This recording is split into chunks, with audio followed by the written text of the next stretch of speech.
Welcome back to of the record. Party ఓడిన ఎమ్మెల్యేగా గెలిచిన నేత ఒకరు, పార్టీ గెలిచిన ఎమ్మెల్యేగా ఓడిన నేత ఇంకొకరు. అధికార పార్టీ అండతో ఏకంగా కేబినెట్ హోదా ఉన్న పోస్ట్ ని దక్కించుకున్నారా నేత. దీంతో ఆ సెగ్మెంట్ లో రాజకీయం రసవత్రంగా మారింది. పట్టు కోసం ఇద్దరు నేతలు తెగ తిరిగేస్తున్నారు. ఈ ఇద్దరు హడావుడితో అధికారుల పరిస్థితి అడకత్తెరలో పోకచెక్కలా మారింది.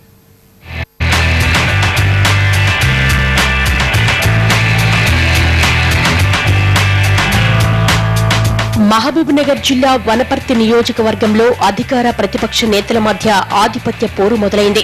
టీఆర్ఎస్ గాలి బలంగా వీస్తున్న తరుణంలోనూ వనపర్తిలో కాంగ్రెస్ అభ్యర్థి చిన్నారెడ్డి గెలిచారు. చిన్నారెడ్డిపై ఓడిన టీఆర్ఎస్ అభ్యర్థికి ఇప్పుడు అదృష్టం కలిసొచ్చింది. ఆయనకు కేబినెట్ హోదా గల రాష్ట్ర ప్రణాళిక సంఘం ఉపాధ్యక్ష పదవి వరించింది. దీంతో అధికార ప్రైవేటు కార్యక్రమాల్లో బిజీగా గడిపిస్తున్నారాయన. వనపర్తి నియోజకవర్గంలో విస్తృతంగా పర్యటించడం జనంలో పట్టుకోసమేనని ఆయన సన్నిహితులు బహిరంగంగానే చెబుతున్నారు.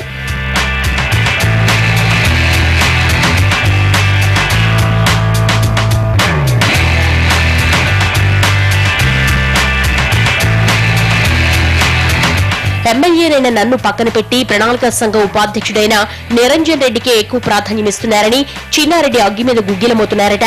ఎమ్మెల్యేకి ఇవ్వాల్సిన ప్రాధాన్యం ఇవ్వకపోతే ప్రతిఫలం అనుభవించాల్సి వస్తుందని అధికారులకు గట్టిగానే వార్నింగ్ ఇస్తున్నారట. దీంతో అధికారుల పరిస్థితి అడకత్తెరలో పోకచెక్కలా మారింది. అధికార పార్టీకి చెందిన నేతలను పట్టించుకోకపోతే తమ ఉద్యోగాలకు ఎక్కడ ఎసరొస్తుందోనని టెన్షన్ పడుతున్నారట.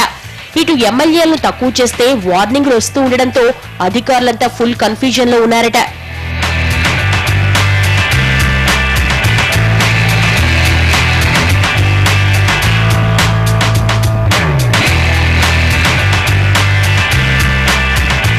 నియోజకవర్గం అభివృద్ధిలో ఇలా పోటీ పడితే మంచిది, కానీ ఇలా పట్టు కోసం ఇద్దరు నేతలు పంతాలకు పోతూ ఉండడం స్థానికంగా చర్చనీయాంశమవుతోంది.